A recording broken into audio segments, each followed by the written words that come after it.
Hope you are having a great day. This is Yasin Gaji with you from Learning Prayers. আজকের এই ছোট্ট ক্লাসটিতে আমরা শিখে ফেলব গুনে গুনে স্পোকেন ইংলিশের গুরুত্বপূর্ণ 5টি স্ট্রাকচার, যে স্ট্রাকচারটি আপনি ব্যবহার করে দৈনন্দিন জীবনে হাজার হাজার ইংরেজি বাক্য খুব সহজে এক নিমিষে তৈরি করে ফেলতে পারবেন। বন্ধুরা, আমি কিন্তু পার্ট 1-এ আপনাদেরকে দেখিয়েছি স্পোকেন ইংলিশের গুরুত্বপূর্ণ 5টি স্ট্রাকচার। তাই আপনি যদি ফ্লুয়েন্টলি ইংলিশে কথা বলতে চান তাহলে অবশ্যই কিন্তু আপনাকে পার্ট 1ও দেখতে হবে। প্রতিনিয়ত আপনি যদি আমাদের এই ক্লাসগুলোকে কন্টিনিউ করতে পারেন এবং আমাদের এই ক্লাসগুলো দেখে অনুশীলন করতে পারেন তাহলে কিন্তু আপনি খুব সহজেই ফ্লুয়েন্টলি ইংলিশে কথা বলতে পারবেন। তো কথা না বাড়িয়ে চলেন পার্ট 2-তে যাওয়া যাক। The first structure we are going to learn today, yes. দেখেন, I have heard that dot dot dot. I have heard that dot dot dot মানে হচ্ছে আমি শুনেছি যে। আমি শুনেছি যে এটা তাহলে ইংরেজি কোন কোন বাক্যে আমরা ব্যবহার করতে পারি, তাহলে এটার প্রথমত আমরা একটি স্ট্রাকচার দেখে নেব। I have heard that plus dot dot dot মানে আমি শুনেছি যে, এটা ইংরেজি কোন কোন বাক্যে ব্যবহার করা যায় চলেন দেখে নেওয়া যাক। আমি শুনেছি যে সরকার গরিবদের অর্থ প্রদান করবে। খেয়াল করেন, আমি শুনেছি যে সরকার গরিবদের অর্থ প্রদান করবে। এটার ইংরেজি বাক্য কেমন হয় দেখেন। I have heard that government will give money to the helpless. I have heard that government will give money to the helpless. এখন আপনি কি শুনেছেন সেটা নিয়ে কিন্তু এক্ষুনি অনুশীলন করা শুরু করে দিন। নেক্সট এক্সাম্পলে আপনাদেরকে দেখাই। সে শুনেছে যে অ্যাপেক্স কোম্পানি তাদের পণ্যের উপর 40% ছাড় দিচ্ছে। সে শুনেছে যে অ্যাপেক্স কোম্পানি তাদের পণ্যের উপর 40% ছাড় দিচ্ছে, তাহলে প্রথম বাক্যটি হবে ইংরেজি সে শুনেছে যে। তাহলে এটার ইংরেজি বাক্য করলে কি হবে? She has heard that. She has heard that apex company is giving 40% discount on their product. তাহলে আবার বলছি, she has heard that apex company is giving 40% discount on their product. তাহলে পরবর্তী উদাহরণে দেখা যাক। আমি শুনেছি যে তুমি IELTS পরীক্ষা দিচ্ছ। আমি শুনেছি যে তুমি IELTS পরীক্ষা দিচ্ছ, এটার ইংরেজি বাক্য হবে I have heard that you are going to sit for IELTS exam. I have heard that you are going to sit for IELTS exam. তারা শুনেছে যে পুলিশ তাকে গ্রেপ্তার করতে আসবে। They have heard that police will come to arrest him. They have heard that police will come to arrest him. সে শুনেছে যে চালের দাম বেড়ে যাবে।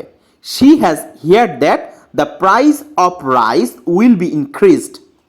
She has heard that the price of rice will be increased. সে শুনেছে যে চালের দাম বেড়ে যাবে। তারা শুনেছে যে ইন্টারনেটে ইয়াসিন গাজীর একটি লাইব্রেরি আছে। তারা শুনেছে যে ইন্টারনেটে ইয়াসিন গাজীর একটি লাইব্রেরি আছে। এটার ইংরেজি বাক্য হবে they have heard that Yasin Gazi has a library on internet. They have heard that Yasin Gazi has a library on internet. এখন আপনি কি কি শুনেছেন এক্ষুনি নোট করে ফেলুন এবং ইংরেজিতে সেটা মেক করে ফেলুন, দেখবেন আপনার ইংরেজির জড়তা কাটতে শুরু করবে। তো চলেন কথা না বাড়িয়ে আমরা দ্বিতীয় স্ট্রাকচারে চলে যায় এবং দ্বিতীয় স্ট্রাকচারটি কিন্তু খুবই খুবই গুরুত্বপূর্ণ একটি স্ট্রাকচার হতে যাচ্ছে। যেমন দেখেন, no need to. No need to মানে দরকার নেই। নো নিড টু দরকার নেই। তাহলে এটা দিয়ে আমরা কি কি ইংরেজি বাক্য তৈরি করতে পারি সেটা দেখার আগে আমরা একটি স্ট্রাকচার গঠন করে নেব। নো নিড টু প্লাস ভার্বের 1 নাম্বার রূপ প্লাস অবজেক্ট মানে হচ্ছে দরকার নেই। তাহলে এটা দিয়ে কি কি বাক্য আমরা তৈরি করতে পারি চলেন দেখা যাক। ক্রিকেট খেলার দরকার নেই। ক্রিকেট খেলার দরকার নেই, no need to play cricket. Cricket খেলার দরকার নেই, no need to play cricket. তার সাথে কথা বলার দরকার নেই। তাহলে তার সাথে কথা বলার দরকার নেই, no need to talk to him. তাকে আর সাহায্য করার দরকার নেই, no need to help him anymore. No need to help him anymore. উদ্বিগ্ন হওয়ার দরকার নেই, no need to be worried. No need to be worried. Fan চালানোর দরকার নেই, no need to switch the fan on. No need to switch the fan on.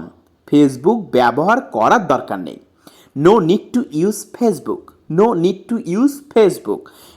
এখানে তোমার ক্ষমতা দেখানোর দরকার নেই। No need to show your power here, no need to show your power here. এখানে তোমার ক্ষমতা দেখানোর কোনো দরকার নেই। No need to show your power here. তার জন্য কান্না করার দরকার নেই। No need to cry for him, no need to cry for him. এখন আপনার কি করার দরকার নেই সেটা এক্ষুনি মাথায় এঁকে ফেলুন এবং লিখে ফেলুন এবং সেটার অনুশীলন করতে শুরু করে দিন। তাহলেই আপনার স্পোকেন ইংলিশের যত জড়তা রয়েছে সবগুলো জড়তা কেটে যাবে। তো আমরা চলে যাব তৃতীয় স্ট্রাকচারে, অর্থাৎ 3 নম্বর স্ট্রাকচারে। আমরা আজকে আপনাদেরকে দেখাবো হাউ অফেন দিয়ে কিভাবে বাক্য গঠন করতে হয়। হাউ অফেন, হাউ অফেন শব্দটির অর্থ পরপর অথবা কতবার। তাহলে হাউ অফেন দিয়ে কোন ধরনের ইংরেজি বাক্য তৈরি করা যায় চলেন একবার দেখে নেওয়া যাক। তুমি কত সময় পরপর রেস্টুরেন্টে যাও, তুমি কত সময় পরপর রেস্টুরেন্টে যাও, এটার ইংরেজি বাক্য হচ্ছে how often do you go to restaurant, how often do you go to restaurant. তুমি কতদিন পর পর কোরআন পড়ো, তুমি কতদিন পর পর কোরআন পড়ো, how often do you recite holy Quran, how often do you recite holy Quran. তুমি কতদিন পর পর তার সাথে দেখা করো, how often do you meet him, how often do you meet him. সে কতদিন পর পর ক্লাসে উপস্থিত হয়, how often does he attend in the class, how often does he attend in the class. তারা কতদিন পর পর কাজ করে, how often do they work, how often do they work. বিষয়টা কিন্তু অনেক দারুণ, কিন্তু এভাবে কিন্তু আপনারা খুব সহজে আমাদের এই ক্লাসগুলো দেখে হাজার হাজার ইংরেজি বাক্য বাসায় বসে খুব সহজে এক নিমিষে তৈরি করে ফেলতে পারবেন। চলেন আরও কিছু উদাহরণ আপনাদেরকে দেখাই। তুমি কতদিন পর পর তোমার মাকে ফোন দাও, how often do you phone your mother, how often do you phone your mother. তুমি কতদিন পর পর বিরিয়ানি খাও, how often do you eat biryani, how often do you eat biryani. তুমি কতদিন পর পর চুল কাটাও, how often do you get your hair cut, how often do you get your hair cut. তুমি কতদিন পর পর চুল কাটাও।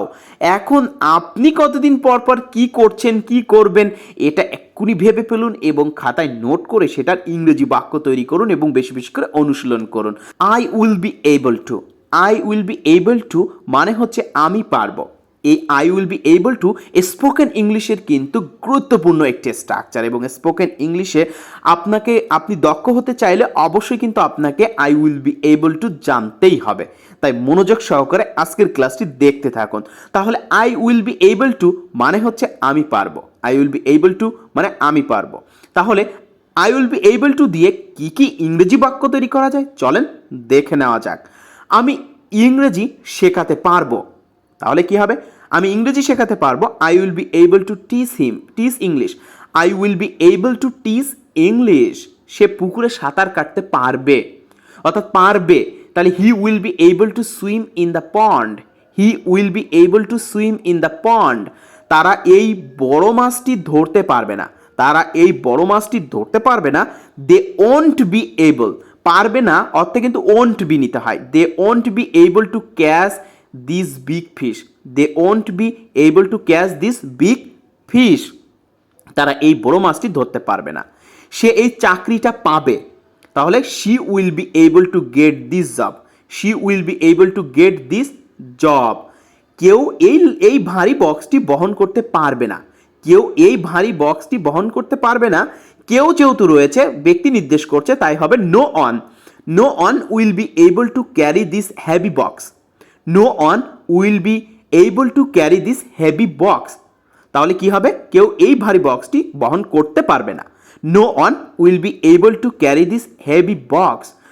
করিম পরীক্ষায় পাশ করতে পারবে না, Karim won't be able to pass in the exam, Karim won't be able to pass in the exam. Raju অতিথিদের সামনে বক্তব্য দিতে পারবে, রাজু অতিথিদের সামনে বক্তব্য দিতে পারবে। এটার ইংরেজি বাক্যটা হবে Raju will be able to address in front of guest, Raju will be able to address in front of guest. Morshed মানুষদের ইংরেজি বক্তা বানাতে পারবে, তাহলে Morshed will be able to make people, will be able to make people English speaker. Police সত্য উদ্ঘাটন করতে পারবে, পুলিশ সত্য উদ্ঘাটন করতে পারবে, এটি হবে police will be able to discover the truth. Police will be able to discover the truth, police সত্য উদ্ঘাটন করতে পারবে। আরও কিছু উদাহরণে দেখা যাক, বিজ্ঞানীরা নতুন নতুন জিনিস আবিষ্কার করতে পারবে। The scientist will be able to invent new things. The scientist will be able to invent new things, বিজ্ঞানীরা নতুন নতুন জিনিস আবিষ্কার করতে পারবে। এখন আপনি কি করতে পারবেন সেটা এক্ষুনি অনুশীলন করা শুরু করে দিন এবং উইল বি এবল দিয়ে বাক্য তৈরি করা শুরু করে দিন। এরপরে নেক্সট এবং লাস্ট স্ট্রাকচারে আপনাদেরকে দেখাবো should have. Should have spoken ইংলিশের কিন্তু অত্যন্ত গুরুত্বপূর্ণ একটি স্ট্রাকচার। শুড হ্যাভ শব্দটির অর্থ হচ্ছে থাকা উচিত। শুড হ্যাভ মানে থাকা উচিত। তাহলে চলেন দেখা যাক শুড হ্যাভ দিয়ে আমরা কি কি ইংরেজি বাক্য তৈরি করতে পারি এবং কোন কোন বাক্যে আমরা শুড হ্যাভের ব্যবহার করতে পারি। তোমার একটি ল্যাপটপ থাকা উচিত, দেখেন থাকা উচিত, তোমার একটি ল্যাপটপ থাকা উচিত। You should have a laptop, you should have a laptop. ইংরেজিতে তোমার দক্ষতা থাকা উচিত। You should have skill in English, you should have skilled in English. তার মানে হচ্ছে কোনো কিছু থাকা উচিত সেটার ক্ষেত্রে কিন্তু শুড হ্যাভ ব্যবহার করছেন। তার বিজ্ঞান সম্পর্কে জ্ঞান থাকা উচিত। He should have knowledge about science, he should have knowledge about science. তাদের ভদ্রতা থাকা উচিত।